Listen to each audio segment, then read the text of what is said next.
Hello friends, welcome to Crispy Info current affair series. आज है 24 जून 2025। Start करते हैं हमारे करंट अफेयर्स को। तो सबसे पहले नेशनल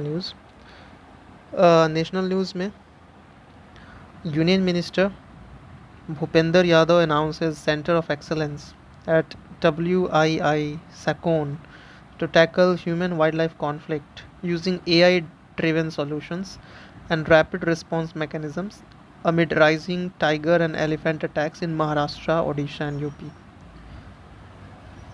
तो केंद्रीय मंत्री भूपेंद्र यादव ने महाराष्ट्र, ओडिशा और यूपी में बढ़ते बाघ और हाथी के हमलों के बीच AI संचालित समाधान और त्वरित प्रतिक्रिया तंत्र का उपयोग करते हुए मानव वन्य जीव संघर्ष से निपटने के लिए WII सैकोन में उत्कृष्टता केंद्र की घोषणा की। तो जितने सारे जो ह्यूमन और वाइल्ड लाइफ कॉन्फ्लिक्ट्स होते हैं, तो उससे बचने के लिए जो हमारे यूनियन इन्वायरमेंट मिनिस्टर हैं भूपेंद्र यादव, उन्होंने एक wildlife institute of India सैकोन WII सेंटर ऑफ एक्सलेंस इसमें बनाने का घोषणा किया गया है। और ये AI आधारित होगा, पूरी तरह से AI संचालित समाधान होगा। और हम कोशिश करेंगे कि स्टेट्स जैसे कि महाराष्ट्र, यहाँ पे बहुत ज़्यादा होता है बाघ और हाथी के हमले, खासकर मानव और वन्य जीव संघर्ष के बारे में जब हम बात करें तो ओडिशा में, यूपी में, तो ये जो 3 स्टेट्स हैं यहाँ पे सबसे ज़्यादा होता है। तो इस तरह का अब जो है सेंटर ऑफ एक्सलेंस WII सैकोन में बनाने की यहाँ पे घोषणा की गई है। आगे बढ़ते हैं state news. CM Yogi Adityanath inaugurates 7,283 crore rupees Gorakhpur link expressway, जिसकी लंबाई 91.35 किलोमीटर होगी, in Azamgarh on June 20, 2025, transforming the UP from Bimaru status to expressway state. तो ये इनका पॉलिटिकल स्पीच कि बीमारू स्टेटस से अब जो है एक्सप्रेसवे राज्य में बदल रहा है उत्तर प्रदेश। और 20 जून 2025 को योगी आदित्यनाथ ने आजमगढ़ में यहाँ पे गोरखपुर लिंक एक्सप्रेसवे का उद्घाटन किया। और ये 91.35 किलोमीटर का एक्सप्रेसवे है। इसकी जो लेंथ है, इसकी जो लंबाई है, वो 91.35 किलोमीटर है। PM Modi launches 2,750 crore rail projects in Odisha on June 20, 2025, connecting Boudh district to India's rail network for the first time through Sonepur Purunakatak rail line. तो जो उड़ीसा के जो बौद्ध ज़िला है, वहाँ पे पहली बार भारत के रेल नेटवर्क से जोड़ा गया और सोनपुर पूर्णाकटक रेल लाइन जो है उसको यहाँ पे शुभारम्भ किया प्रधानमंत्री मोदी ने वीडियो कॉन्फ्रेंसिंग के माध्यम से। तो ओडिशा में इस तरह का जो है वो शुभारम्भ किया गया रेल परियोजना। Bihar CM Nitish Kumar announces 3 times hike in social security pensions from 400 rupees to 1100 rupees per month, benefiting 1 crore citizen starting July 2025 ahead of assembly elections। तो बिहार में इलेक्शंस होने वाले हैं, तो मुख्यमंत्री नीतीश कुमार ने विधानसभा चुनाव से पहले जुलाई 2025 में 400 से 1100 रुपये प्रति माह तक जो है सामाजिक सुरक्षा पेंशन, जो भी यहाँ पे विधवा पेंशन या जो भी सामाजिक सुरक्षा से रिलेटेड जो पेंशन मिलता था, उसमें 3 times 3 गुना जो है वो वृद्धि हुई है और इसकी घोषणा की गई। और इससे ये बताया जा रहा है कि 1 करोड़ नागरिकों को यहाँ पे लाभ होगा। तो पहले 400 मिलता था, अभी 1100 मिलेगा सोशल सिक्योरिटी स्कीम्स, जो सामाजिक सुरक्षा पेंशन है उसके तहत। आगे बढ़ते हैं। Gold becomes the world's second largest reserve asset after the US dollar with 19% share in global reserves, surpassing euro 16% according to European Central Bank के रिपोर्ट। तो यूरोपीय केंद्रीय बैंक ने एक रिपोर्ट जारी किया, उसमें बताया गया कि सोना का जो वैश्विक भंडार है उसकी हिस्सेदारी अब 19% हो चुकी है। और उसके साथ यूरो जो है वो यहाँ पे 3 नंबर पे है 16%, और सबसे ज़्यादा जो है अमेरिकी डॉलर का यहाँ पे वर्चस्व है। तो अब जो सोना जो है वो दूसरी सबसे बड़ी आरक्षित संपत्ति बन गई है, यूरोपियन सेंट्रल बैंक का ऐसा कहना है। बैंकिंग न्यूज़ देख लेते हैं। NPCI national payments corporation of India launches NACH national automated clearing house 3.0 from July 2025, enabling faster salary EMI SIP transactions with PGP encryption and real time alerts. तो national payment corporation of India ने जुलाई 2025 में PGP encryption और real time alert के साथ तेज वेतन, EMI और SIP लेन then को सक्षम करने वाला NACH 3.0 लॉन्च किया। तो अब जो है जितने भी सैलरीज हैं, ईएमआई है, एसआईपी ट्रांजैक्शन, उसमें यहाँ पे तेज़ी आएगी और उसके साथ साथ इंक्रिप्शन भी बढ़ेगा। आ, और सेफ्टी जो है वो भी यहाँ पे इसको ऊपर फोकस किया जा रहा है। तो नेशनल ऑटोमेटेड क्लियरिंग हाउस 3.0 जो है वो एनपीसीआई ने, national payment corporation of India ने लॉन्च किया। आगे बढ़ते हैं। RBI's new project financial norms provide relief to NBFCs, especially REC and PFC, Power Finance Corporation, with reduced provisioning norms and non-retrospective enforcement।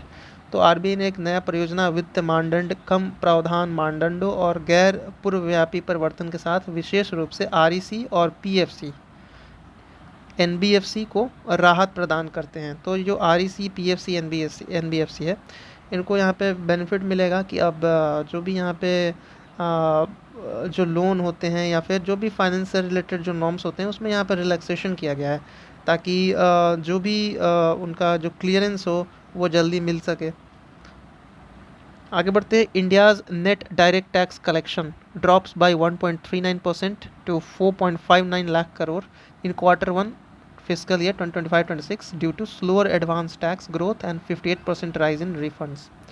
तो धीमी अग्रिम कर वृद्धि और रिफंड में 58% वृद्धि के कारण भारत का प्रत्यक्ष कर संग्रह जो है Q1 में, जो कि फिजिकल ईयर 2025-26 में 1.39% गिरा है और ये अब 4.59 लाख करोड़ रुपये हो गया है। तो जो भी टैक्स कलेक्शन होता है उसमें यहाँ पे कमी आई है, कमी देखी गई है 1.39%।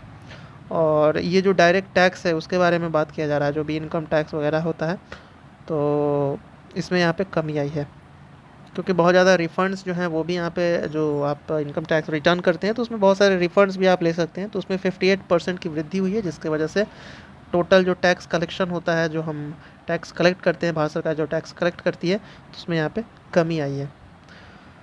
Business news. Bajaj alliance launches state specific health insurance plans with 10 to 15% premium. तो बजाज अलायंस ने यहाँ पे क्षेत्रीय स्वास्थ्य सेवा गतिशीलता के आधार पर मिसिंग मिडिल वर्गों को लक्षित करते हुए 10 से 15% प्रीमियम भिन्नता के साथ राज्य विशिष्ट स्वास्थ्य बीमा योजनाएं शुरू की है। तो बजाज अलायंस का ये पहल है। बहुत सारे जो सेक्टर्स हैं उसमें जो इंश्योरेंस है वो नहीं आता है, तो स्टेट स्पेसिफिक ये हेल्थ इंश्योरेंस स्कीम्स लाएंगे अब, ठीक है, राज्य को यहाँ पे नज़र में रखते हुए। और जो प्रीमियम है वो यहाँ पे 10 से 15% जो है वो वैरी करेगा। और इसका जो टारगेट है, लक्ष्य जो है वो मिसिंग मिडिल सेगमेंट है। बहुत सारे जो सेगमेंट्स हैं, जैसे यहाँ पे कुछ लोग होते हैं जो कि इंश्योरेंस नहीं ले पाते, तो उनको यहाँ पे फोकस में रखते हुए जो खासकर हेल्थ केयर सेक्टर है, जो स्वास्थ्य बीमा योजनाएं हैं, उसको और जो है मजबूत किया जाएगा। तो ये जो है बजाज अलायंस की तरफ से अपॉइंटमेंट हुई है। Shiva Subramaniam Raman, former SIDBI chairman, small industry development bank of India, takes the charge as PFRDA chairperson for 5-year term starting June 2025। तो pension fund regulatory development authority जो है उसके चेयरपर्सन जो हैं अब शिव सुब्रमण्यम रमन को बनाया गया है, जो कि पहले जो है सिडबी के अध्यक्ष थे। तो 5 साल के कार्यकाल के लिए जो है शिव सुब्रमण्यम रमन को अब PFRDA के अध्यक्ष का पदभार दिया गया। इंडिया पोस्ट पेमेंट बैंक को यहाँ पे डिजिटल पेमेंट्स अवार्ड मिला है by the ministry of finance, क्योंकि इन्होंने टॉप किया है पेमेंट बैंक्स परफॉर्मेंस इंडेक्स में, ठीक है। तो India post payment bank 100% government of India इसको ऑन करती है, ठीक है। 2018 में यहाँ पे लॉन्च किया गया था। खासकर जो ग्रामीण क्षेत्र हैं, ठीक है, तो ग्रामीण क्षेत्र में जो भी यहाँ पे जो नॉन बैंकिंग लोग हैं, जिनके पास अभी भी बैंक नहीं पहुँच पाया है, या फिर अंडर सर्व्ड लोग हैं, ठीक है, जिनका यहाँ पे अकाउंट नहीं है, तो उनको यहाँ पे केंद्रित करते हुए इंडिया पोस्ट पेमेंट बैंक का यहाँ पे अनावरण किया गया था, लॉन्चिंग किया गया था। और अब ये जो है डिजिटल पेमेंट्स अवार्ड इसको मिला है वित्त मंत्रालय द्वारा, एंड पेमेंट्स बैंक प्रदर्शन सूचकांक में इसने अव्वल यहाँ पे दर्जा पाया है। बुक्स एंड ऑथर्स के बारे में देख लेते हैं। तो women life freedom by Chowra Makaremi. तो ये जो है बुक विमेन लाइफ फ्रीडम, ये चौहरा मैकेरमी के द्वारा लिखा गया है। और महसा अमीनी जो कि ईरान की थी, इनकी मृत्यु के बाद मान विज्ञान और पारिवारिक कथा की विशिष्टता वाले ईरान के 2022 विद्रोह को दर्शाता है, जो कि महसा अमीनी जो कि जिनकी यहाँ पे मृत्यु हो गई थी, मर्डर हो गया था जेल में। तो इसको केंद्रित करते हुए अब चावरा मैक्रेमी ने एक पुस्तक लिखी है जिसका नाम है विमेन लाइफ फ्रीडम। तो ईरान 2022 में जो हुआ था विद्रोह, उसको यहाँ पे दर्शाता है, उसके बारे में बताता है, दर्शाता है। INS Tamal stealth multi role frigate. Stealth मतलब रडार के कब्जे में ना आना, मतलब छिप के बहुत ही साइलेंटली अटैक करना, इसको हम बोलते हैं स्टील्थ। तो आईएनएस तमाल जो है टू बी कमीशनड ऑन 1 जुलाई 2025 in Kaliningrad Russia as last imported warship of Indian navy with BrahMos missile. BrahMos मिसाइलों के साथ भारतीय नौसेना ने के अंतिम आयातित युद्धपोत आईएनएस तमाल को 1 जुलाई 2025 को कलिनग्राद रशिया में कमीशन किया जाएगा। ठीक है। कर्नाटका युवा निधि scheme disburses 11.70 lakh rupees to 39,132 unemployed youths in Yadgir district via direct benefit transfer with 3,000 per month rupees for graduate and 1,500 रुपये per month for diploma holders. तो कर्नाटका में एक स्कीम है जिसका नाम है युवा निधि योजना। इस स्कीम में जितने भी स्नातक पास लोग हैं उनको यहाँ पे स्नातक या फिर पोस्ट ग्रेजुएशन मास्टर्स जो होते हैं उनको भी 3,000 रुपये जो है प्रति माह मिलेगा। डिप्लोमा जिन्होंने कर रखा है उनको 1,500 रुपये प्रति माह मिलेगा। और तो जो यादगीर ज़िला है उसमें इस तरह का यहाँ पे जो है 39,132 बेरोजगार युवाओं को डायरेक्ट बेनिफिट ट्रांसफ़र के माध्यम से 11.70 लाख रुपीज़ जो है वितरित किए हैं। तो ये कर्नाटका की योजना है युवा निधि योजना, जिसमें जितने भी जो जब तक आपकी जॉब नहीं लगती तब तक आप अगर स्नातक हैं तो 3,000 रुपये आपको मिलते रहेगा। स्पोर्ट्स न्यूज़ देख लेते हैं। Carlos Alcaraz wins second Queen's club title defeating Jiri Lehecka maintaining 18th match winning streak on a grass ahead of Wimbledon 2025 title defence. तो विंबलडन 2025 होने वाला है, लेकिन उससे पहले कार्लोस अल्कराज ने यहाँ पे जीरी लहका को हराकर जो दूसरी क्वींस क्लब खिताब है उसको जीत लिया। ठीक है। उसके बाद है Oklahoma City Thunder wins first NBA championship since relocating from Seattle defeating Indiana Pacers 103 से 91 in game 7 with Shai Gilgeous Alexander earning finals MVP। तो ओक्लाहोमा सिटी थंडर ने गेम 7 में इंडियाना पेसर्स को यहाँ पे हराया है। और जब से ये स्थानांतरण हुआ है यहाँ पे सिएटल से, तो पहली बार NBA चैम्पियनशिप हो रही थी, तो उसमें यहाँ पे जीत दर्ज की है। ठीक है, नाम हम याद रखेंगे बस, ओक्लाहोमा सिटी थंडर। आगे बढ़ते हैं। India launches logo and mascot Viraj. ठीक है। प्रोस्थेसिस इक्विप्ड एलिफेंट, एक एलिफेंट है, ठीक है, जो कि प्रोस्थेसिस इक्विप्ड है, मतलब एक पैर जो है उसमें प्रोस्थेसिस लगा हुआ है। और 2025 वर्ल्ड पैरा एथलीट्स चैम्पियनशिप जो कि न्यू दिल्ली में होने वाला है सितंबर 27 से लेकर 5 अक्टूबर 2025 में, तो उसका यहाँ पे लोगो जो है वो यहाँ पे और मैस्कट जो है वो यहाँ पे लॉन्च किया गया जिसका नाम है विराज।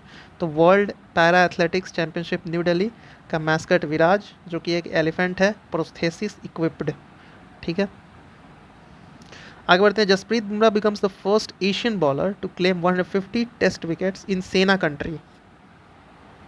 तो उन्होंने यहाँ पे 150 टेस्ट विकेट्स ले लिया जसप्रीत बुमराह ने। 210 टोटल टेस्ट विकेट्स जो हैं उसके साथ। तो जसप्रीत बुमराह 210 कुल टेस्ट विकेट के साथ सेना देश, सेना मतलब south Africa, E for England, N for New Zealand, A for Australia, तो इन देशों में 150 टेस्ट विकेट लेने वाले पहले एशियाई गेंदबाज बने हैं जसप्रीत बुमराह, सेना कंट्री में, ध्यान रखेंगे सेना। भारतीय space limited invest 313 crore rupees in Eutelsat for satellite expansion. 1.35 billion euro का इन्वेस्टमेंट हुआ है। और ये जो है भारतीय स्पेस लिमिटेड ने यहाँ पे वैश्विक सैटेलाइट इंटरनेट दौड़ में 600 प्लस LEO सैटेलाइट सहित उपग्रह विस्तार के लिए यूटेलसैट में $1.35 बिलियन कैपिटल रेंज में 313 करोड़ का निवेश किया है। ठीक है। तो लो अर्थ ऑर्बिट होता है एलईओ, तो वहाँ पे भारतीय स्पेस लिमिटेड ने यहाँ पे इन्वेस्टमेंट किया है, यूरोप की कंपनी है। यूटेलसैट और सैटेलाइट टेलीफोनी के लिए जो है, ग्लोबल सैटेलाइट इंटरनेट कनेक्शन के लिए, sorry not satellite telephony, satellite internet के लिए यहाँ पे जो है भारतीय स्पेस लिमिटेड ने यूटेलसैट के साथ एक डील किया है और निवेश किया है। कुछ इंपॉर्टेंट डेज देख लेते हैं। जून 23, ठीक है, संयुक्त राष्ट्र लोक सेवा दिवस, United nation public service day जो है वो यहाँ पर स्थापित किया गया था यूनाइटेड नेशन जनरल असेंबली के रिजोल्यूशन से, तो उसको यहाँ पे मनाया गया। United nation public service award भी दिया गया। और तो जून 23 United nation public service day. 23 जून को ही इंटरनेशनल ओलंपिक डे भी मनाया जाता है, ठीक है, क्योंकि इसी दिन इंटरनेशनल ओलंपिक कमेटी की यहाँ पे स्थापना की गई थी 1894 में। बैरोन पियरे डे कॉबर्टीन जो हैं उन्होंने यहाँ पे ये बनाया था। और 2025 की जो थीम है लेट्स मूव, तो वो इम्पॉर्टेंट है। और इंटरनेशनल ओलंपिक कमेटी और वर्ल्ड हेल्थ ऑर्गेनाइजेशन द्वारा शुरू किया गया था 1894 में। और that's it for today's current affairs. Please subscribe and share with your friends. Thanks for watching.